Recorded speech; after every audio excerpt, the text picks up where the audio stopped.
morning to you. This is Friday, June 10th, 2022. I'm Andy Johnson. Welcome to it here at WESN. This is how we start the day as usual, Monday to Friday, the first live program on these facilities. Well, let's tell you what we're talking about this morning. Sometime in the second hour, we'll be talking with Mr. Kirk Hogan. He's the attorney who helps us out in trying to unravel and decipher the discussions that take place around legal matters. We're talking this morning about a call by members of the UNC. In fact, the party is calling for the resignation or removal of the recently appointed Attorney General, having to do with his sort of performance, if you want to call it that, in this matter of the revival of the case about corruption at the construction of the Piarco International Airport. He said in conversations and in discussions with the people in Miami as this matter resumes that he was a big player in it. He was a minor lawyer, a junior lawyer, taking notes in the matter in the representation of his client then, former Minister Brian Quaitong. Well, the judiciary in Miami threw that out, saying that, and those people in whose defense he acted said, in fact, he was not on the square with it. He was much more than that. So the UNC called a news conference yesterday to call for his resignation or his removal from the cabinet. There's reporting on that we'll draw from in at least in today's Newsday, which we feature here on the program. But that's in the second hour of the program. We're also talking about violence in schools. That's the top story in Newsday as well this morning. We're talking with a senior police officer on that. What is driving this continuation of violence in schools in Trinidad and Tobago? Some people are saying we have to look at what is happening with the female students. In a lot of cases, as this story reports here, we'll tell you about, it's the female students who are getting more involved in violence and fighting in the schools. We have the staples for you, the COVID-19 numbers, the Newsday question and the responses, a look around the region. But right now with us, former Government Minister Fuad Khan. He has thrown his hat in the ring for elections in the leadership of the party, United National Congress. People are saying that he can win if the elections are conducted fair. So the assumption is that internal elections in the United National Congress are not fair. Some people, including Mr. Khan, are saying the party is in shambles. You don't have all the constituent elements. You don't have party groups. You don't have different organizations that form the party. It's a party run by the leader in a way that is not in the best interest either of the party or of the country. Mr. Khan is with us now. Good morning. Good to see you, sir. Okay, I think you have to unmute your mic.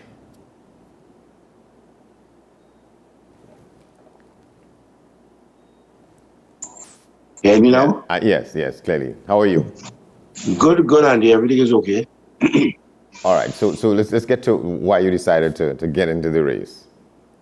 Well, Andy, the party is not functioning as the unit that we are accustomed to know how it functions. Nothing is happening in the party except you get a release. There's no Congress, there's no rush, there's no increased membership. Nothing, absolutely nothing. You may see a little thing happening now and then, but everything is geared around Ms. Kamla Persad-Bissessar. Everything. It's like the party no longer exists. It has been replaced by a lady called Kamla. And that has been going on for a while now, but it's reached a point where the party is now contracted. And, really and truly, it needs to be revived. And by Ms. Persad-Bissessar calling this leadership or party national executive election, a lot of these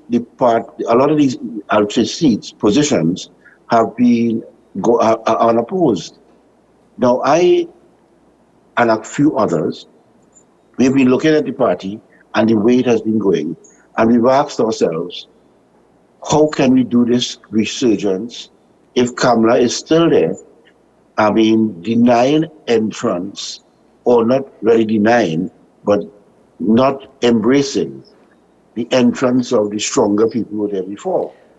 And where can we go from here? So I have decided to contest the party leadership position. It is Ms. Anoma called a political leader. I think it's a party leader. And trying to send a message that Ms. Kamla Persad-Bissessar will do well in focusing on the parliament alone. and have someone who is legally elected to focus on the party and its arms and build the party in such a way that we can move forward as a stronger unit. Right now, sorry, the majority of the people who come out are people who expect hampers, who expect food cards, who expect those type of items.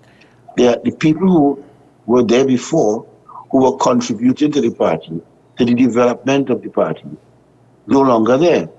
A point in question, Mr. Bastille Pandey, who is the founder of the party and his family, have been basically ostracized and not embraced. And not, I mean, and then we have Mr. Winston Duran who went to the phone call. And when you look at it, in the complete disarray of all the strengths, Mr. Vasant Bharat, who wants to contribute, not there. All the strengths, sorry, are no longer there. We need somebody to hold on and bring in those people back to give the experience to the young parliamentarian. All right, so what do you make of is this sort of, some people might describe it as smoke and mirrors?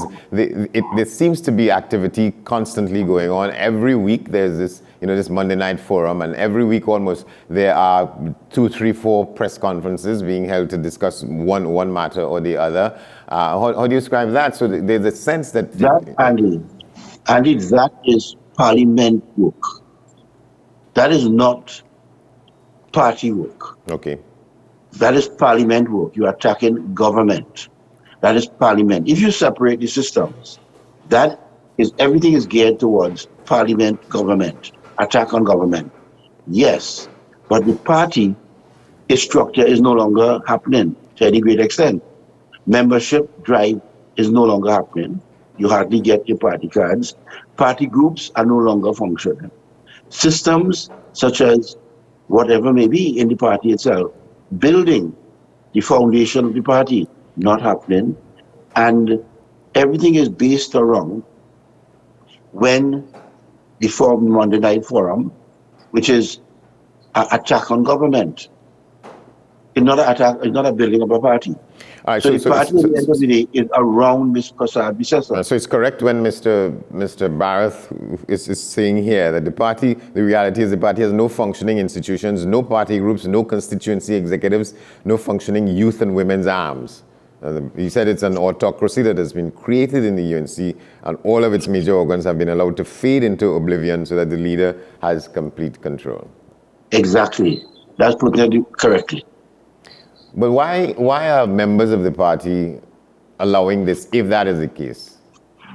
Because, the elections of the United National Congress is based on the membership of the United National Congress, not the country. So the members who are allowed to vote go and vote. A lot of the members have been ostracized from the list, have been removed. The people who are strongly unregistered to vote are those who are beholden to Ms. Kamala Prasad Bisesa. It has been the list has been attrition of the list over the last couple of years. So you have people on the list who are not allowed to vote. In the last elections, a lot of people who they feel or suspected would vote against her were not allowed to vote, and say you're not on the list or something. The people who are put in the polling stations when you go to a polling station, they say vote for the star, vote for here, vote for this. So they are emissaries of the star team, which is the leader. Everything is geared, when the ballots are counted, they are counted in an area which is inside the headquarters, where everybody is there beholden to Ms. Kamala Prasad Bisesa. So everything is geared towards that cult. Now, I am begging the membership who are not of that cult to come out and take back your party. Come back and take your party back from what is happening. If you come and overwhelm the voting system, and demand your right to vote, you will be allowed to vote if you have a party card. And your name should be on the membership list. So then, some of the responsibility, if we call it that, if we stop short, if we don't go to name it as blame, resides with the very members or the people who should be or say they want to be members to be more active, and to be more assertive as to what they want to see. The only time they have any power is during the election, and to choose a team that they can say will carry the party forward.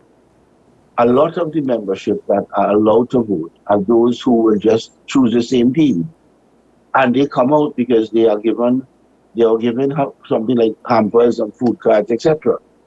And they come out. If they don't come out to vote, they are denied the food cards and the hampers. Now, or the URP jobs or the CPF jobs or something. So what I'm saying, those people who do not depend on the party for an existence should come out and vote. Well, precisely, and so why they don't? Those people who you think want to do that, and those people who continue to lament what they see as happening here. Why don't they? They're just fed up of the manipulation. They're fed up of the way things are being done. They're fed up of the ostracizing of strong party people in preference for people who are weaker and who are just basically hold on to the coattails or dress tails of the leader. They are fed up of everything because no matter what you try to do, you are frustrated along the way. Now, this time might not be different, but I'm just hoping it will be. I am outside there to indicate that these are the problems that are occurring in the party. If, however, right, I'm not allowed to articulate that, this is a nice time to articulate it, then we go nowhere. And so how are you proposing to do that then, to prosecute that kind of new approach? Because I see here Mr. Barath is suggesting that one possible solution is to separate the role of political leader from the role of opposition leader. So this is what I'm trying to suggest, that the both roles should not be combined. You should have an opposition leader in parliament and a party leader. The one person cannot do both because it's not working out. It can't work out because the focus is split focus. But on the other side, the Prime Minister is the political leader of the PNM, has always been. So what makes for the difference then? Because the PNM is an institution. The Prime Minister is not a cult leader. You don't see the kind of cultism that occurs in UNC that has been created happening in the PNM. The PNM has a strong executive. The Prime Minister may have a veto, but he's not wholly and solely responsible for every decision making in the PNM. That's true. He's not. That's a fact? I mean, because you hear internal issues about what's happening in the PNM or not happening and so on over the years, not necessarily today or this week or this month, but there have been those issues. You know, when in fact the political leader of the PNM, the Prime Minister, there was that issue back in the first decade of the century between him and the political leader, and there were big fights. Yes, but Andy, the PNM has a strong party structure, an extremely strong party structure, and they are able to mobilize and do the system. But the structure and the people responsible for running the party are not the same people in government. And as a result of that, their structure is sound. Our structure is not sound. Well, after several decades, so what is it that prevents others from becoming as institutionalized and as strong as the PNM? Because, you know, I want to bring back that phrase somewhere in the 1960s, the late Dr. Williams is reported to have said that there's only one party in Trinidad and Tobago, it's the PNM, everything else is chaos. And that is what, you know, is being made to be seen over and over. Because I will tell you what has happened. The way the party is structured, a party is structured based on its units. And the way the units are structured, they develop, it's like a network marketing system. You have structured units to the ground level. And if you have these structured units like a hierarchy, and each unit works based on the system going down, it's like a company. If the company at the ground level is not assisted by those at the upper level and the middle level and middle management level, you are not going to get anything done. If the leader alone is responsible for every single thing happening with no sort of empowerment to the other part of the party, you are not going to go anywhere. And we are going absolutely nowhere. Yeah. Do you We believe have been opposition. We Yes. have 19 seats in opposition. Do we want the 21, 22? Do we want to go in government? If you want to go in government, you're not going to go in with the structure. Now, hoping that the PNM fails. Yeah. So do you believe what Mr. Barrett has reported is saying here, that the opposition leader is simply unfit for office and she's the PNM's greatest asset? I don't subscribe to that type of innuendos. I'm just talking to the party members and just hope they listen. Whether she's unfit or fit or whatever it is, she's there. And they vote for her. Will they vote for some other system? You have to ask yourself, do we want to stay in the same place in the next 3 years? Are we just going to live in hope? We were in government in 2010 to 2015. We had 29 seats. Rather than make it 32, she ended up making it 18. Got rid of the strongest people. We were then in opposition from 2015 to 2020. We captured the Moruga Tableland seat, so we have 19 seats. But the PNM was a complete mess for that 5 years.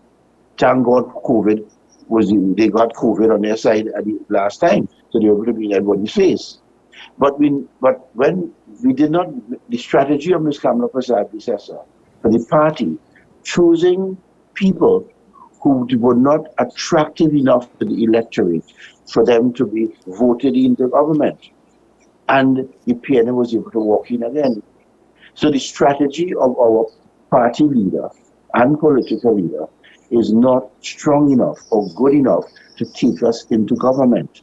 It made us lose government in 2015, and we lost again in 2020, based on strategy. Because the strategy is hers.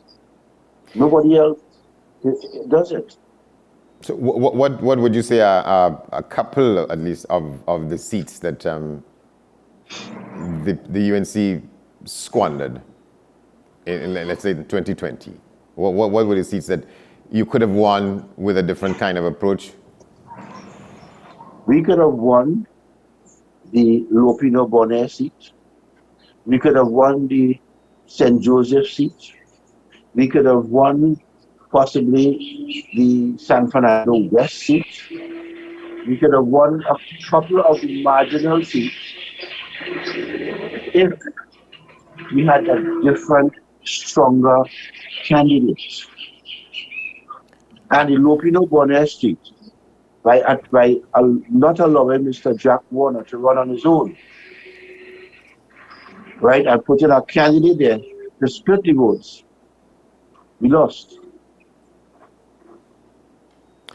So what, you think that it was incorrect to let Mr. Warner go on his own because he had his own issues, because she had removed him from the cabinet, because what to a large extent was I would say an acceptable kind of decision for her to take. He was in problems with FIFA and allegations of corruption and so on, and a lot of people thought that she was in his, I don't want to use the term in his pocket, but she was under his influence. When she took that decision, they became enemies, and that led him on that path he took. How could that have been avoided?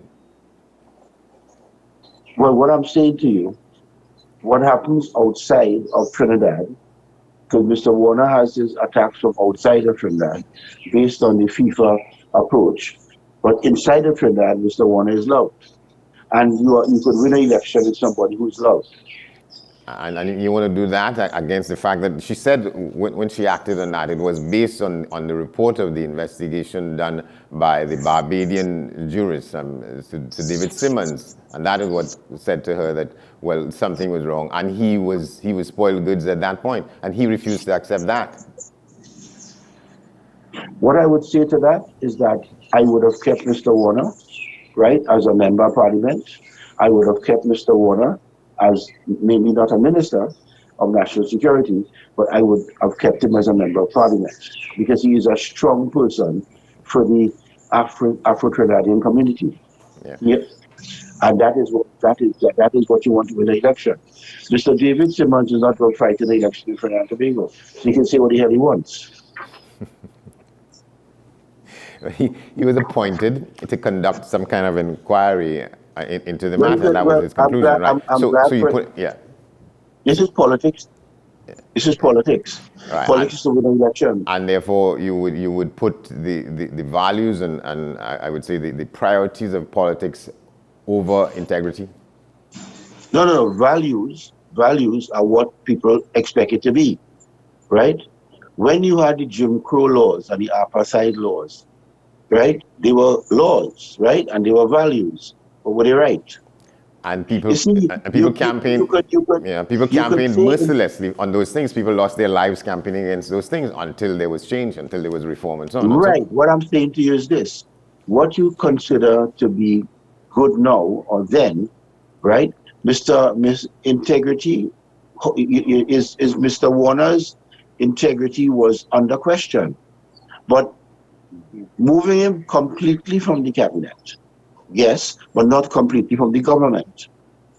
Because we created a void in our strength in the parliament. All right, so that's kind of like water under the bridge, long gone already and so on. Right, but in any case, so you are genuinely, conscientiously mounting a platform to say the things that you're saying here now to try and attract people who, in your view, would If you want to get in the government, you have to change what you're doing. You can't do the same thing over and over again and expect a different result. Okay. So you, in fact, have you launched your candidacy, or are you in process of doing that? No, Andy, I don't have the money to launch a campaign because I don't have UNC money to use. The party money is being thrown out and can use for campaigning. It's used for making meetings. You see, when an election is called in parliament, there are no members of parliament. The prime minister stays on, yes, and the government. Yeah. What I'm saying. But you don't have backing. I mean, there people in sufficient numbers who think as you do, who think as Mr. Barrett does, and sort of once you announce your intentions, is there not a machinery that is lining up behind you? Yes, we have a machinery, but we have a different campaign. Yes. We do have a campaign. We have a ground campaign. We don't have a campaign that is in the public eye. Yeah. Right, and therefore, but it will rise to that point at some point. It will rise. Yeah. It will rise. All right. Well, we're in for some interesting times internally in the EUNC. Dr. Khan, thank you very much. Look forward to it. Thank you very much. All right, so we will take a break. And when we come back, we share with you the numbers with COVID-19. In our midst, we take a look at the Newsday question and the responses. Stay with us. This is AM Prime on this Friday morning.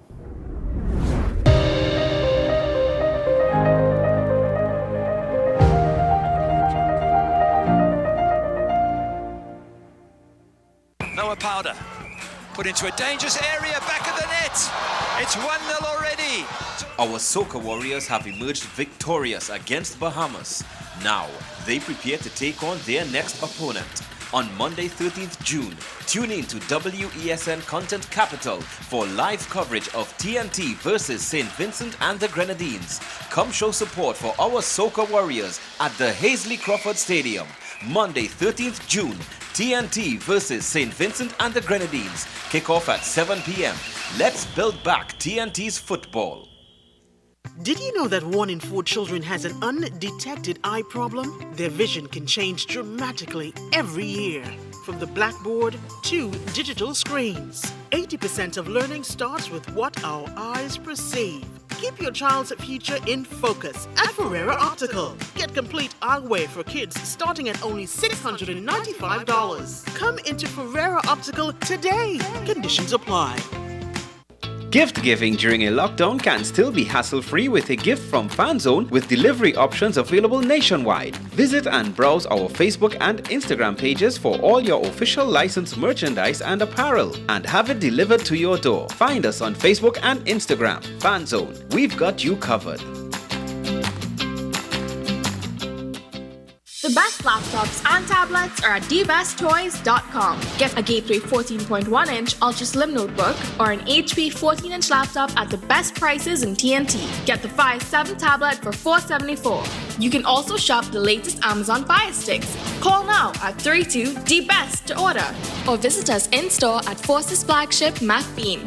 Shop online now at dbesttoys.com. Free delivery available throughout Trinidad and Tobago. Cash or links on delivery. There's a taste in the air everywhere. Feel the vibe cause it's something to share. Smooth, rich and creamy, you'll find it right here. Makes you smile, relax a while, it's fun and good cheer. Ooh, enjoy every scoop. Ooh, every taste will get you hooked. We have flavors that you love, a combination special. Come along, enjoy our treats. This is Uncle Pete's.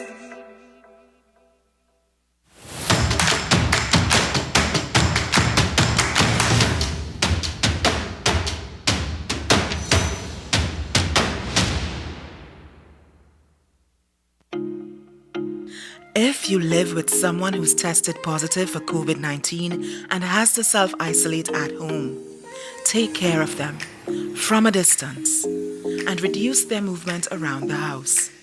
Give them space, a designated space, and open those windows. If you have to be in contact, mask up, both of you. If you work, stay home from work and don't go out. Not even to the grocery or pharmacy. And remember, no visitors allowed. Limit the contact to limit the spread. The Trinidad and Tobago Red Cross Society.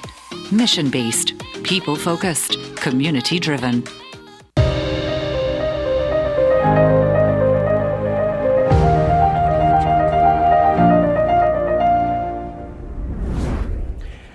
Welcome back. Up ahead in the program, our discussion with Acting Assistant Superintendent Ashraf Ali. The issue, continuing school violence. And we told you at the top of the program, there's this graphic picture of fights among girls in a secondary school. We'll get to that in a moment. But first, let's look at the numbers for COVID-19. And we take the poll from the Newsday question and responses. Look at the numbers before regarding new positive cases, totally recovered patients, the active cases, the death toll, and those matters. All right, so we come back to that. Let's go to the poll. And the question is, do you agree with the Education Ministry's choice to expel the student involved in a stabbing incident at the Williamsville Secondary School? If so, why? If not, why not? And these are the responses. Yes, premeditated violence, weapon wielding, drug selling, gang participating students, excessive and violent bullying should be weeded out of the school system. They are corrupting the system, dividing the attention of teachers and wasting too many resources on rehabilitation programs that are largely useless.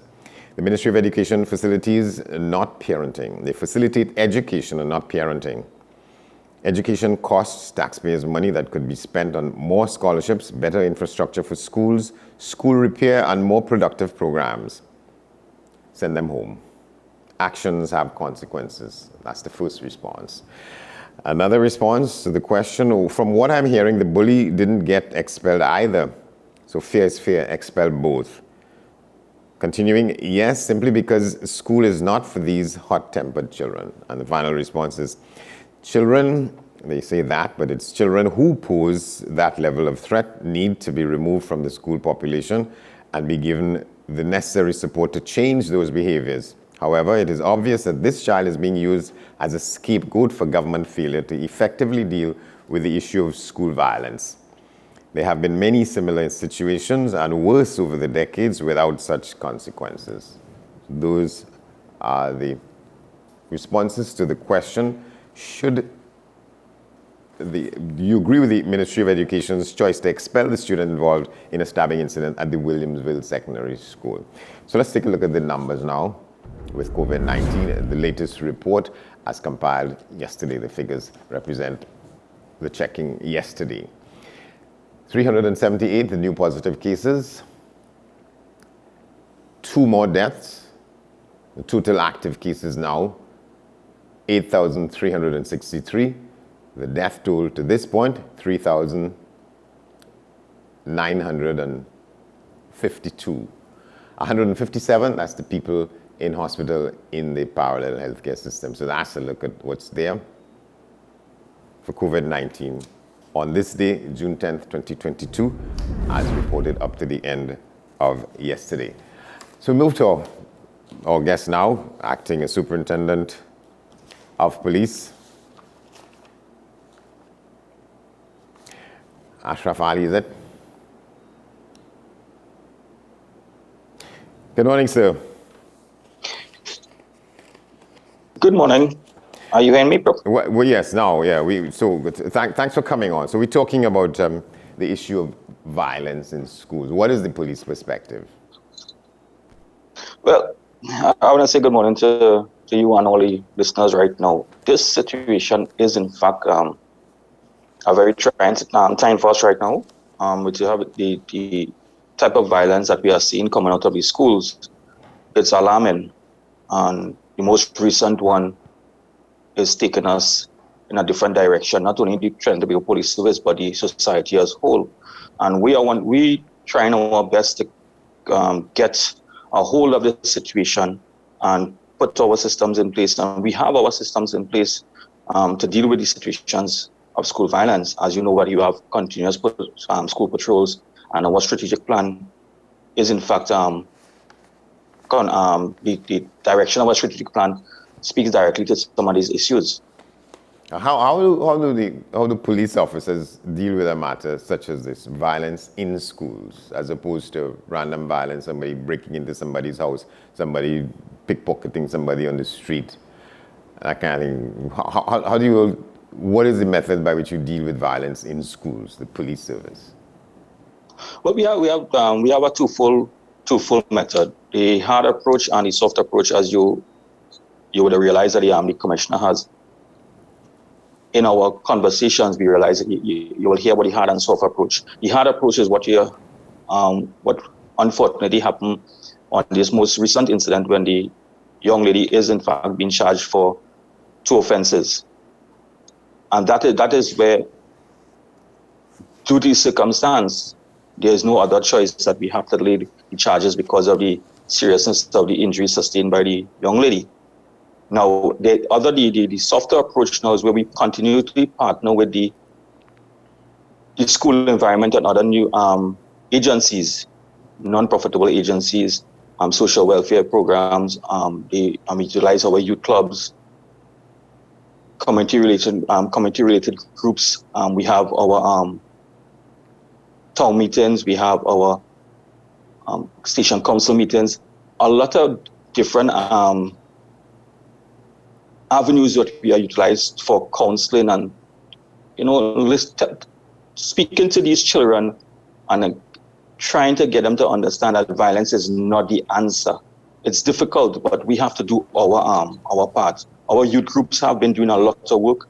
You would realize that violence in gang violence on the whole, together with other type of violence, we have been in the forefront trying to deal with it. For example, you realize the Hearts and Minds program that was introduced in the Laventille area showed and has in fact bear a lot of fruits. And this is another approach that we want to use this Hearts and Minds program. So would you say you would say that it is working, or it has been working? It has been working. It had a lot of success in it, in terms of reducing the amount of gang activities within the East Port of Spain area, as well as in the central division in the Lionsgate community. You realize that our officers have been working diligently there, and we are bringing the community as part of the whole program, and that is what we are there to do. That's a softer approach, and when we encourage the community to be part of our programs, it's not about what the police wants, but it was the best option for the entire community, and that is how our approach will be.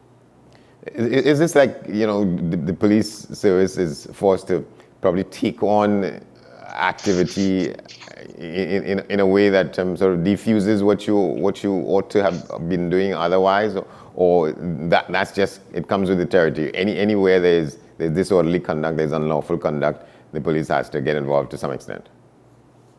Well, part of our mandate and part of that of the law enforcement is that prevention of crime. And we not only detect persons and bring them before the courts. Our main focus is prevention. One of our main pillars is crime prevention.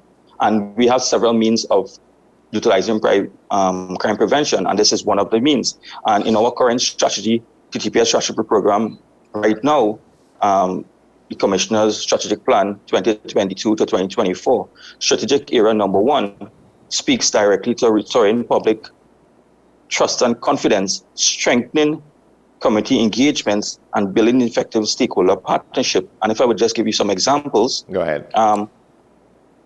Strengthen community engagement. We have the youth groups, we have school engagements, and what I mentioned earlier, school engagements. We have the community policing officers going in schools and speaking to the children on a regular basis. So that is part of it. And then we have building effective stakeholder partnership. And the mere fact that I am here right now with you as a media ambassador, the TPS media ambassador, speaks to our partnership with stakeholders, like the media, and the media is in fact a key stakeholder. So that is where one of the things we're building partnership with stakeholders, NGOs, the Ministry of Education, the court, where we have mediation in the court, so in our court system, our victim and support units, all these NGOs, and that we work together to alleviate the issues and mediate some of these challenges that we have with respect to violence prevention. So we can't prevent all. It's unrealistic to prevent all, but we can do as much as we can to prevent as much as we can, right? And building to restore public trust and confidence. We have what we call increased police visibility. We have something called active directive patrols, data-driven.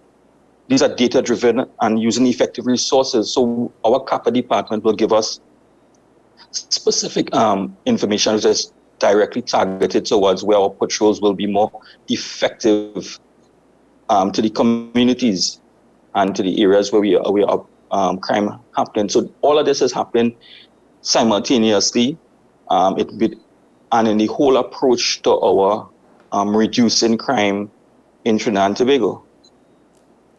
Yeah, and this young lady, 15 years old, has now been charged with wounding with intent to cause grievous bodily harm in this fight in that school. And she's scheduled to appear in the magistrate's court in San Fernando tomorrow. Today, as a matter of fact.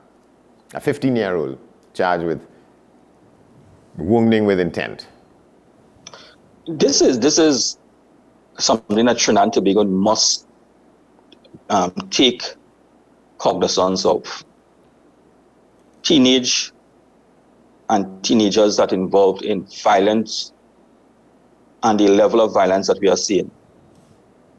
Our statistics we have statistics that show that between the ages of 15 to 25 are the ages of the young men that is involved in gang activities.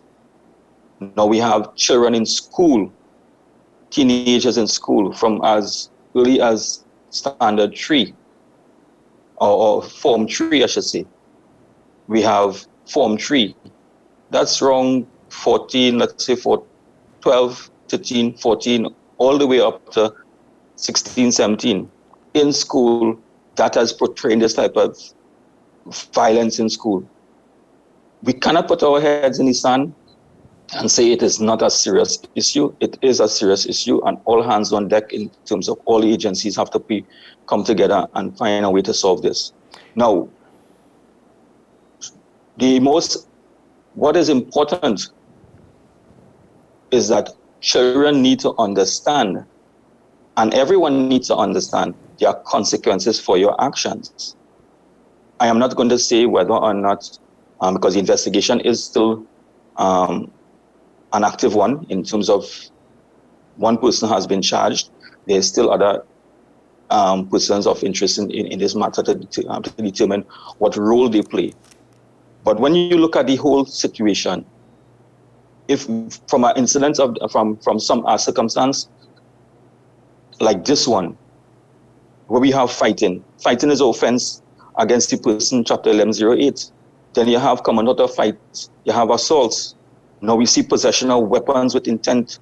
This is a knife in the situation. We have malicious intent, malicious wounding, wounding with intent to do grievous bodily harm. Now, we have to understand that we don't want this to escalate to the most serious of them all. We can end up with an attempted murder or manslaughter charge. That is what we are trying to prevent going forward, that these type of violence in schools do not end up where a child or children, either aggressor or victim, in the fight, someone gets fatally wounded, then we are all up in arms again. So it's about trying to put systems in place now, as they say, hold the bull by its horn and make sure that we take control of the situation as fast as possible. Yeah, do you know to what extent officers, your colleagues will, or in fact have been, going to this particular school to address this particular situation, and how you do that? Well, we have the police officers in the district would have been going to these schools and speaking to them. Speaking to the school, the community policing officers would have been doing that. The sad thing about it, or the challenge for the police, is that you do not know when these pockets of violence will erupt with these students. They will be on the streets, and you may concentrate on the school itself and outside the perimeter of the school, and they may go down to another location, and on their way on the streets, they just erupt into start a fight and the violence erupt. So it's hard and it's difficult to be all the locations or keep on following these students all the way until they reach in the vehicles to go home. Because let's put it this way, they will find a way to express their anger and the built up anger. So it's something that we have to look at, because the level of anger and the level of violence coming out of these children, there are several underlying issues that the police service will not be able to deal with, because they have to get some social intervention, psychological intervention, and to treat with some of these situations. Even from the homes, there are situations that presents itself in the home that all this bottle up anger and rage can explode at some point in time. So, okay, and this was an incident that happened in the precincts of a school. The Minister of Education has reported in the paper this morning, is saying that some of these students who fight do so specifically so that they can be filmed and posted on social media. She says that in and around schools which traditionally had a history of violence, to prevent fights, but there are incidents that in schools which didn't have that history. Part of that is the fact that the fighting and so on is shared so widely on social media. There are children who take very great pleasure in seeing themselves on social media, and so in some cases they plan what they're going to do, and they execute that plan, and then they look at the video very gleefully because they feel like superstars.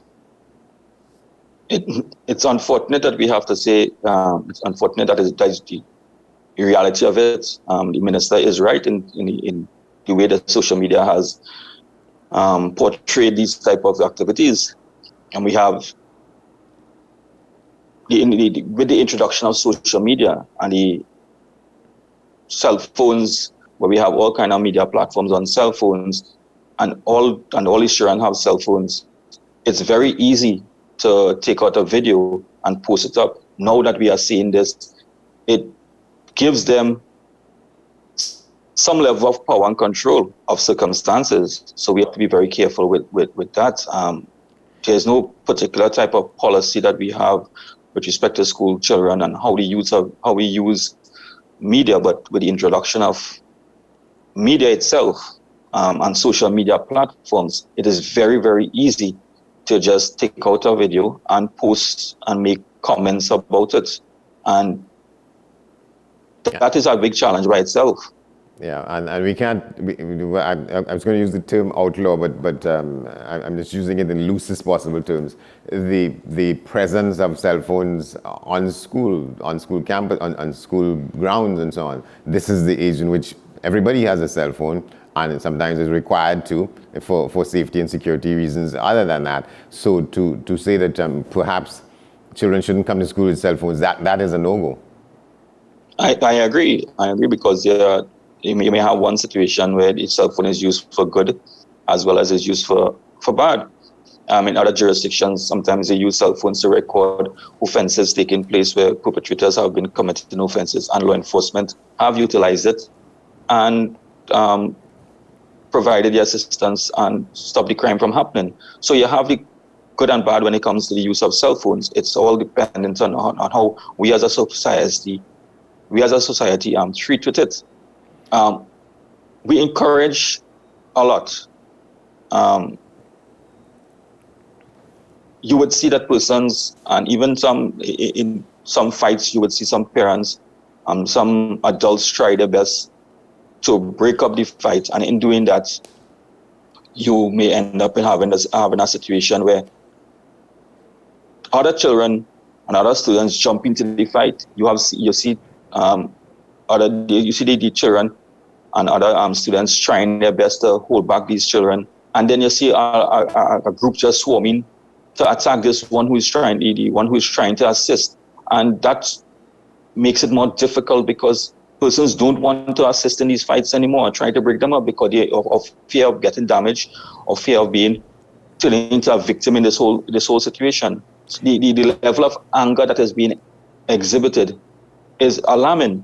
So we have to do something about this type of anger that is being exhibited by these children, and our programs need to address the situation very shortly, or not shortly, but in a very timely manner. Yeah, and some of that has to be taking place all now. But Acting ASP Ashraf Ali, thank you very much for talking with us. You're most welcome. It's nice to be here. All right, well, thanks a lot. And so let's take a quick look at, we've been talking about the story for the last 2 days as we begin our look around the region. In Grenada, a former prime minister is saying that he's comfortable bowing out of the action altogether, and he's doing that on the basis of the fact that the politics has gotten better and not worse. And I was trying to make a comparison between that and Trinidad and Tobago. Let's look at this. Political leader of the New National Party, Dr. Keith Mitchell, says he is happy with the current political atmosphere, claiming to an extent some measure of credit for the peacefulness. As the NNP leader puts it, we may not always share the same political affiliation, but we must learn to coexist. And I like the fact that there is no attempt at hostility or violence. You notice when we were passing by the opposition in the call, I wave with them and they wave back. That is significant because that's what we want. We don't always have to support each other politically, but we must learn to live with each other. And I think maybe in a sense that makes me feel good that I'm leaving on a note in the next period of service. I feel that the country is not in the more hostile political environment that it used to be when in the early stage of my political career. Following Wednesday's nomination, Dr. Mitchell also credits the leadership of the National Democratic Congress. So I'm happy and to thank our opponent, because some people on their own volition have been doing foolishness, but in general I can't say the leadership has been behaving in a way that shows us the hostility that I think we should definitely oppose. So I want to give credit to Grenadians as a whole. As I said earlier on, this is probably the most enthusiastic launching of nomination that I've had in my 38 years. He notes that as he prepares to exit frontline politics, he is quite contented. I'm pleased, as I always said, in the twilight of my political career. I'm at peace, and I feel that given the effectiveness of this nomination process and the mood of the country, all around the St. Patrick's Way, hundreds of people, just a simple nomination, St. Andrew's dirty with green, and that feeling is strong, and you saw what's happening in St. George's. So I'm very much at home, and I'm very pleased with the process. Yeah, well, they call him Stone, Dr. Keith Mitchell.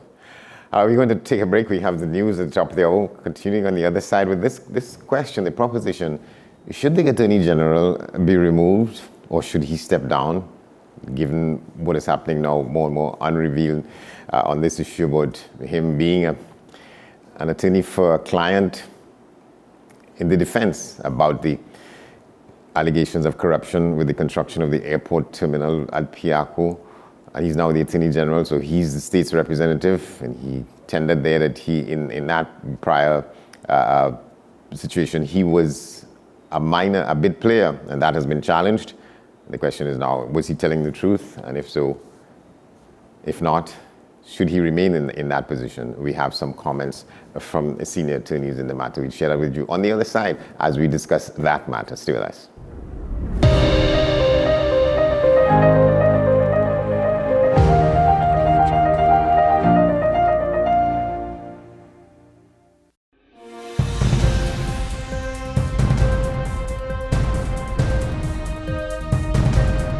Seven is out, all day is in. WESN News on the hour.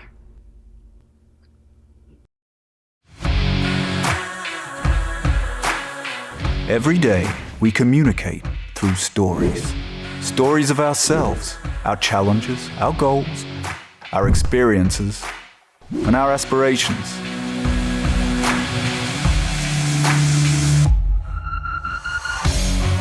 Storytelling is an art that we have mastered.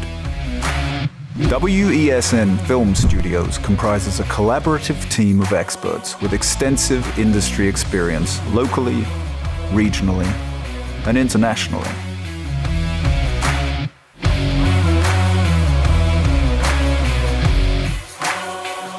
The ability of your business to successfully communicate with your preferred audience depends on the strength of the stories you tell.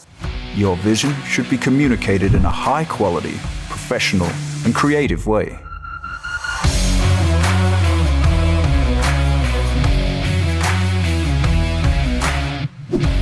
From concept to post-production, advertising to film, multi-camera productions, live events, streaming, and virtual conferencing, we are WESN Film Studio. Let your own unique voice be heard and your vision realized. Call us today at 628-5835 for your next production.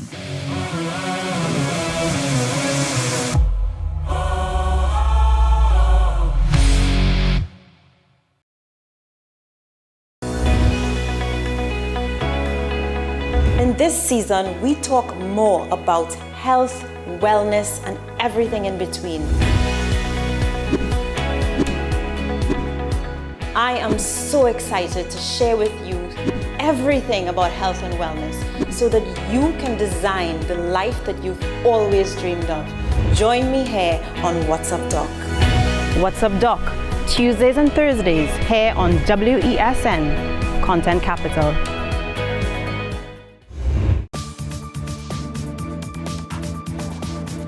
I am Rondell Donowa, attorney at law and host of Strictly Legal on WESN Content Capital. Strictly Legal is a legal program geared towards informing you, the public, of your legal rights, responsibilities, and remedies.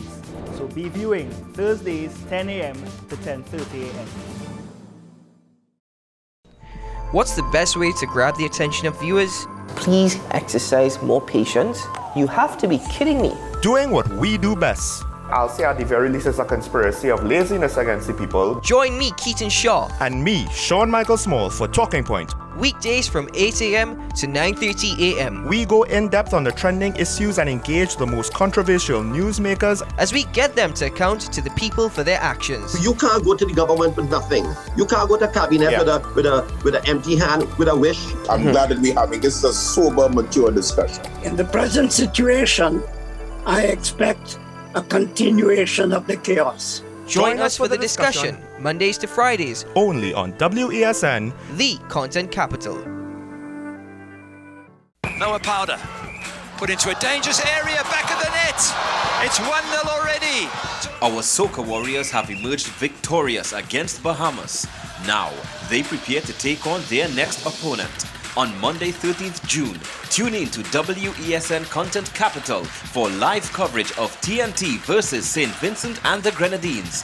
Come show support for our Soca Warriors at the Hazley Crawford Stadium. Monday, 13th June, TNT versus St. Vincent and the Grenadines. Kick off at 7 p.m. Let's build back TNT's football. A reminder from WESN. We urge you to protect yourself and others from the spread of COVID-19. Stay safe by taking some simple precautions. Clean your hands often. Use soap and water or an alcohol-based hand rub. Maintain a safe distance from anyone who is coughing or sneezing. Wear a mask. Don't touch your eyes, nose or mouth. Cover your nose and mouth with your bent elbow or a tissue when you cough or sneeze. Stay at home. If you have a fever, cough and difficulty breathing, seek medical attention. Following the above can help us all to help each other.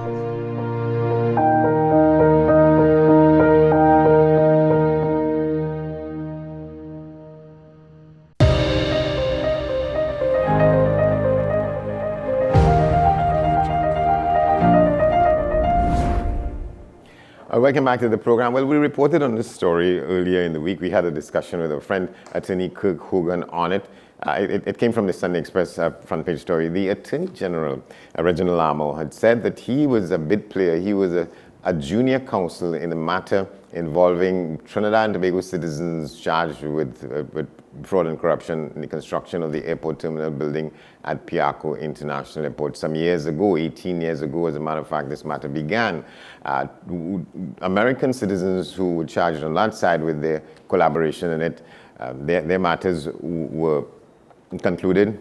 People did their time, they paid their debts to society, and they've been moving on. We are still fighting up with it at this stage. But now, as Attorney General, Reginald Amo, apparently, well, not apparently, it's reported, and the information is here before us, that he was in talks with people in the justice system in the United States about the matter that is about to get restarted for those defendants in Trinidad and Tobago, Brian Quaitong, Steve Ferguson, and others. And he said that he was a small bit player. He described himself as a note taker, taking notes in the matter in which he was part of the defense for Mr. Quaitong. Well, that has been rejected out of hand by the people in Miami, and it said that he was much more than that. And even Mr. Quaitong and others said that, and they were afraid that the information that he may have had in their defense, he will now use for whatever purpose as the Attorney General, as the state's representative in the matter. And that's the situation we face at the moment.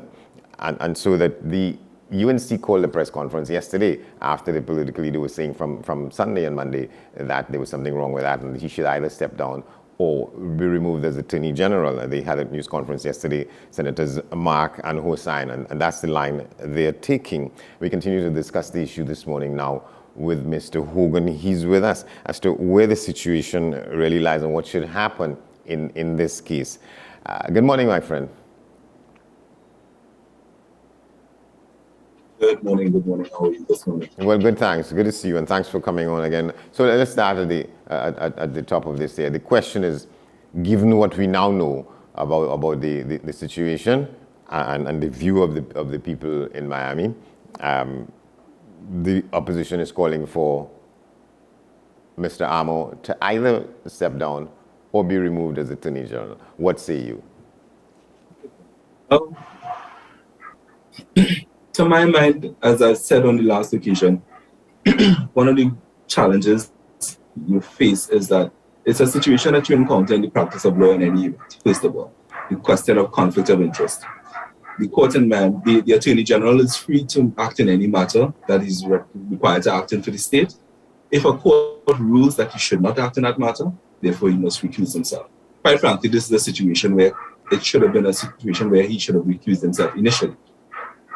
As for calling upon him to resign, at this stage, a court has ruled that he should not participate in the matter. He's indicated that he's not prepared to further participate in the matter and remain silent on the issue.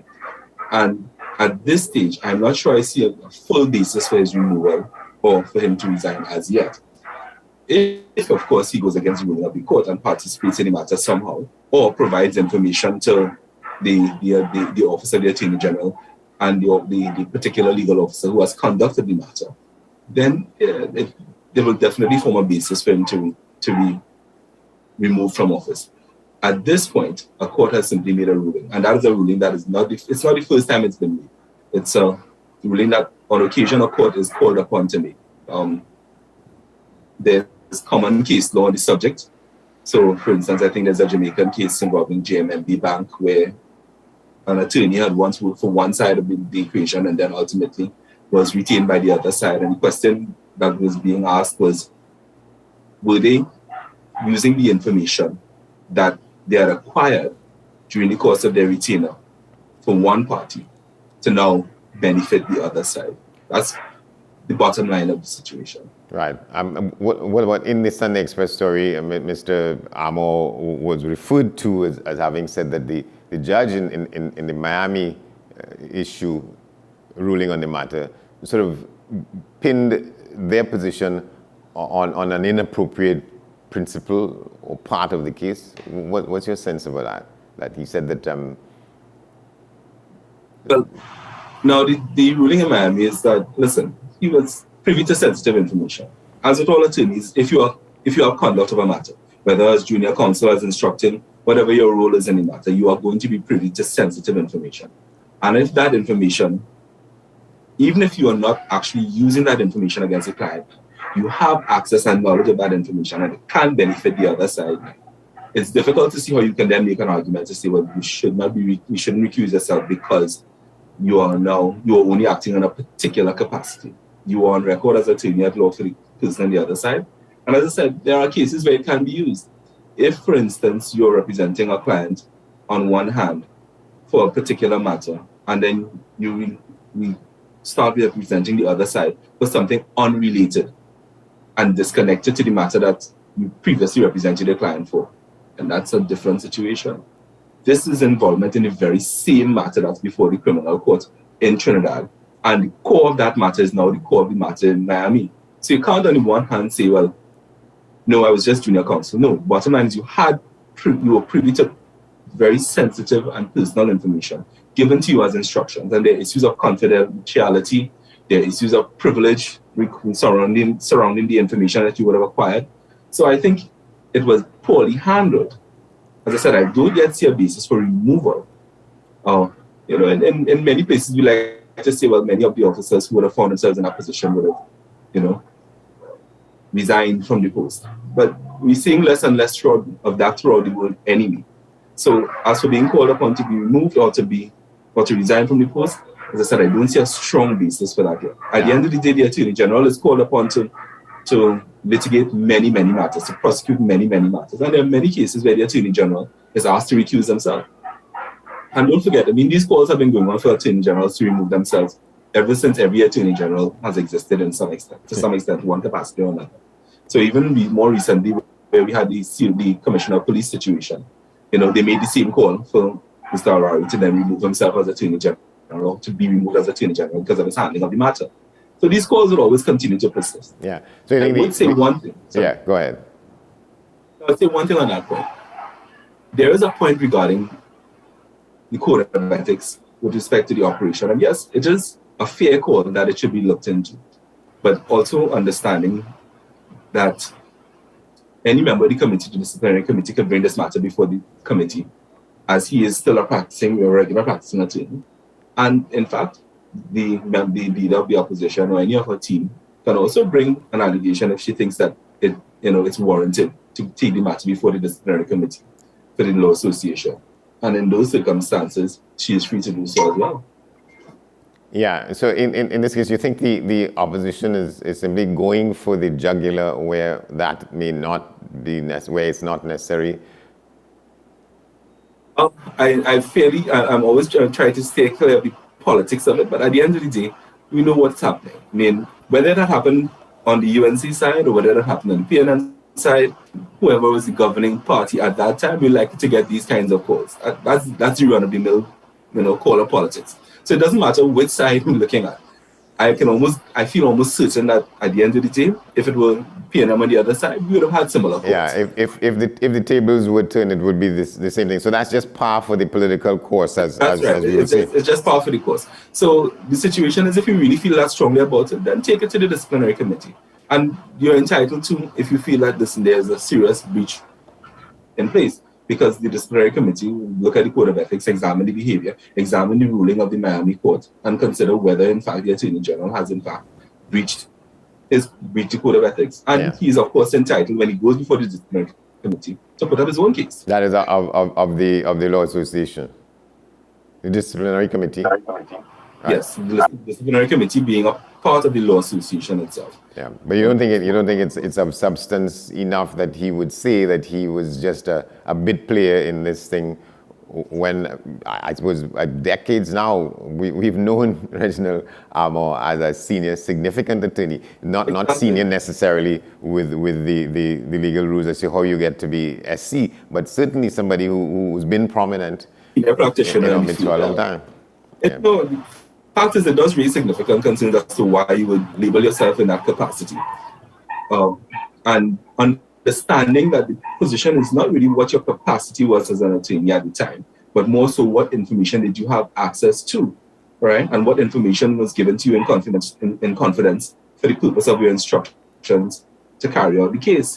So it doesn't matter what role you ultimately played. As long as you came into that sensitive material by way of your role as an attorney, taking instructions to carry out or to execute the case on behalf of your client, you put yourself at risk if you now come to the other side and say, well, I was only a bit player. I find it hard to digest the bit player story. And as I said, given what's in the public domain, it's a little challenging to accept that. And I think I can see why the court in Miami had great difficulty in accepting that. And that's why I say, okay, it then needs to be examined further, because it's one thing to say the Attorney General cannot represent the state. This particular, and I want to make a distinction between the individual and the office of the Attorney General. Right. The Miami court has not said the office of the Attorney General can't represent its client. It doesn't have the power to do that. It says that this particular Attorney General, the individual, Mr. Armour, can't represent the state in this matter. And therefore, of course, he can be substituted in that regard. Right? I think even the senior counsel Daly had indicated that. All with some misgivings about how it was handled, but it's a fact. He can be substituted and the matter can proceed, because the operation is not his personal matter. It's a matter on behalf of the state, and he operates not in his personal capacity, but as an officer of the state at this time. Right. So, and a Minister of Justice. Right, so we know that the former Attorney General has been brought back into this as what is called a special friend, as it were, of the court in the matter. But this is some of what Martin Daly, SC, has said, that he said the AG can reassign cases, as you said that he should have done that, but that he has mishandled this one. I think he hit the nail on the head. This was not properly handled. Quite frankly, it shouldn't have gotten this far. It should not have gotten to the point where a court was forced to make an adjudication on the issue of whether he should be allowed to continue.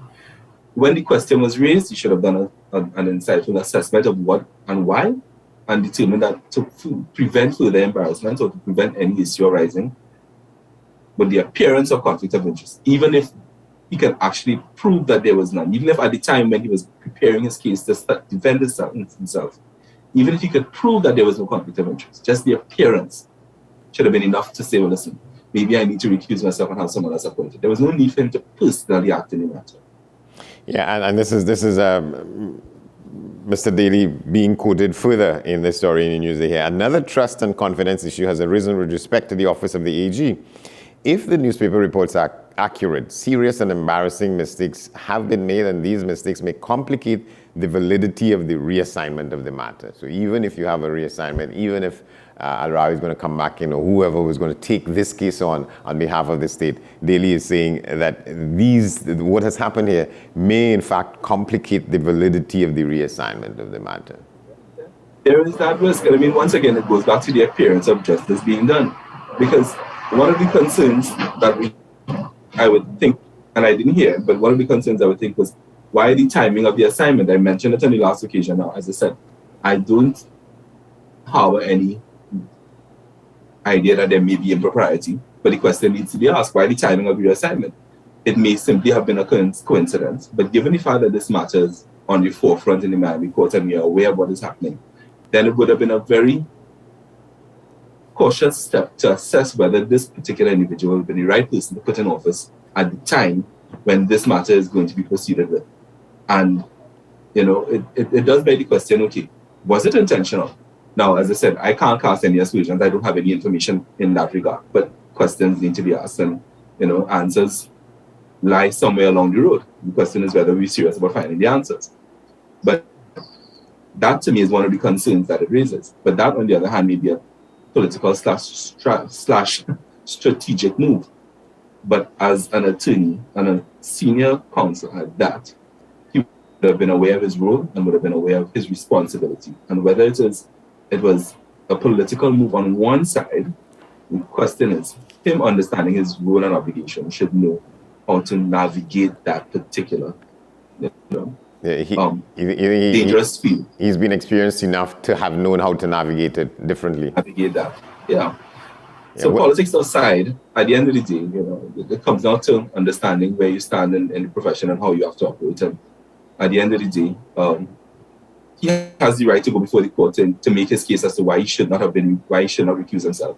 And he lost that battle. Yeah, you think it's an unforced error and that has created a blemish on his record now?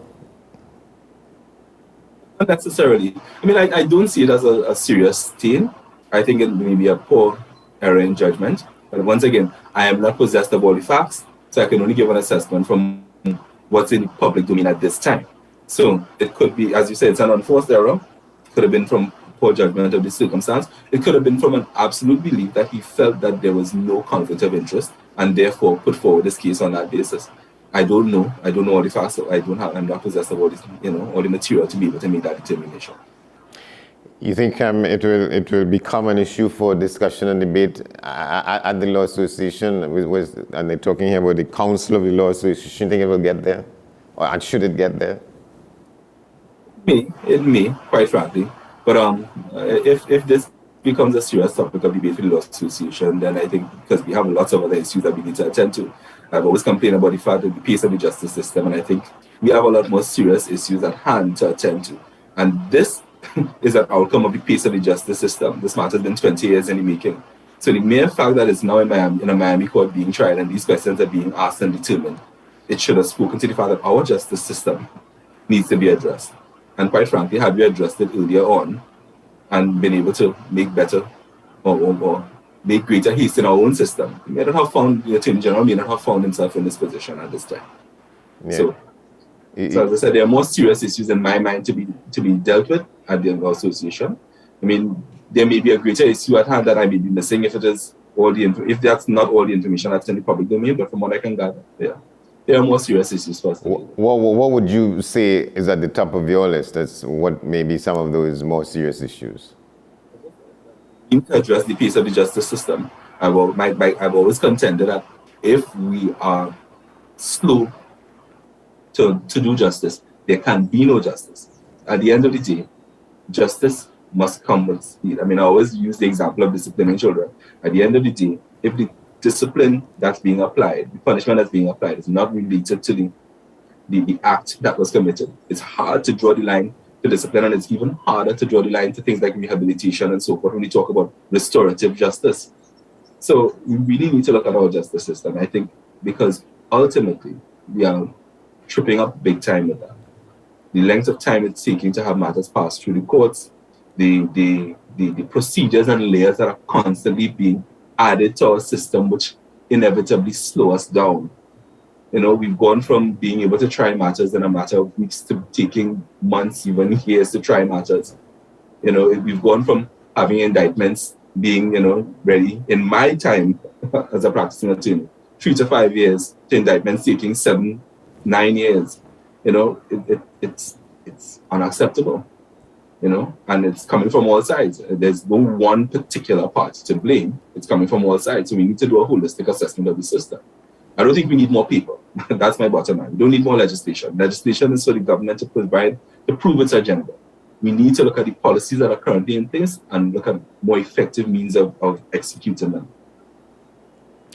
So that's on the top of my agenda. Yeah, and you'd prefer to spend time dealing with those issues rather than this, even though Daily SC is saying here that the very fact of Mr. Amos seeking to have any meeting with the people in Miami, that he shouldn't have done that. Quite frankly, he's very right. He should not. I think, quite frankly, the approach, there's no other way to put it. It was badly handled. It was just badly handled. I'm not sure why that approach was taken. You know, sometimes you don't see the forest for the trees when you're in the circumstance. It may be that, but it was badly handled, right? And as I said, to me, there are more bread and butter issues for the average man on the street.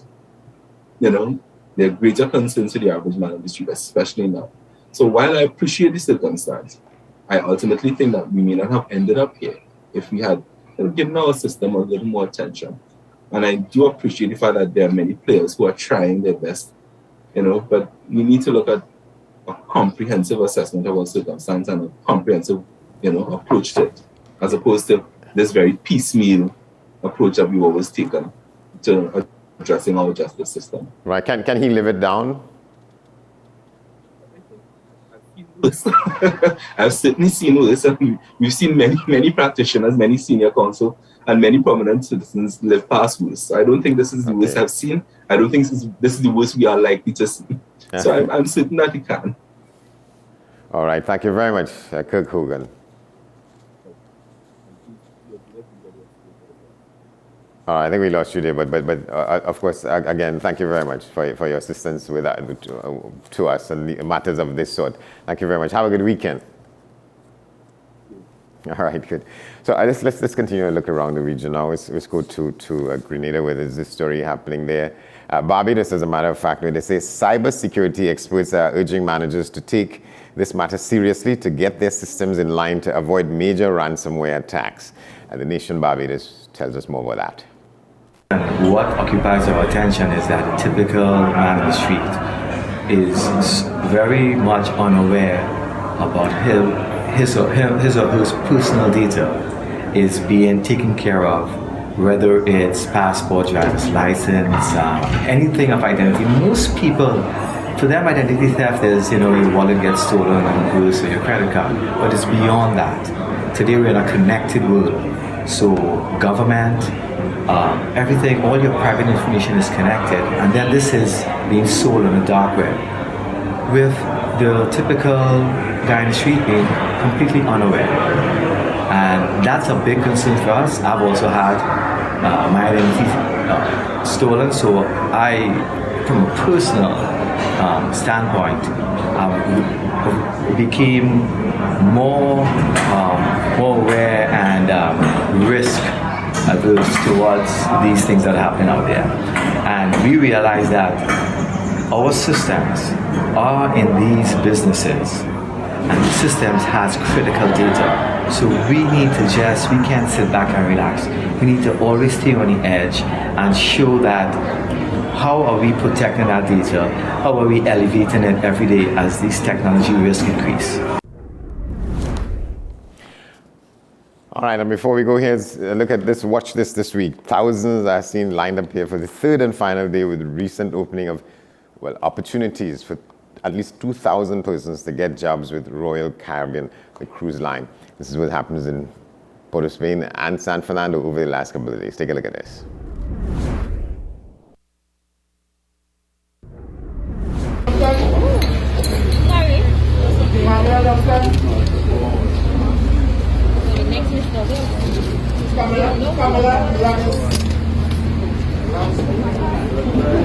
How much is this?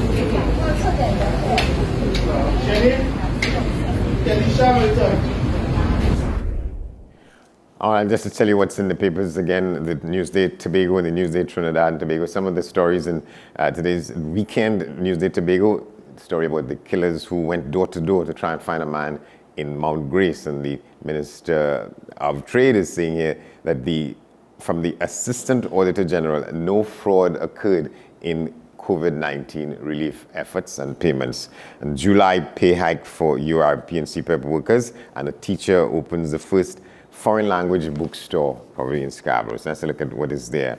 Hope fireworks silenced, the main story in sport. And in the Newsday Trinidad and Tobago, we told you about the pictures depicting fighting among girls in secondary schools, and they say that school fights for fame. That's the reporting on what the Minister of Education said. In other cases, there are people equipped to film these things and then share them out. They say that the students get involved in that because they want to see themselves doing battle like that. And this is what is on the back page of today's Newsday Trinidad and Tobago. So that's our broadcast for today, and that's the end of it for this week. We want to tell you thanks for watching and tell you that news will come at the next top of the hour, which is about half an hour from now. And today's edition of Talking Point with Sean Small will follow that, but I'll be back here at 10 o'clock with this week's edition of 10 Questions. My guest is Professor Emeritus Winston Sweet, and he's proposing a new formula for education in Trinidad and Tobago. But for now, I'm Andy Johnson. Thanks for watching. We'll see you later.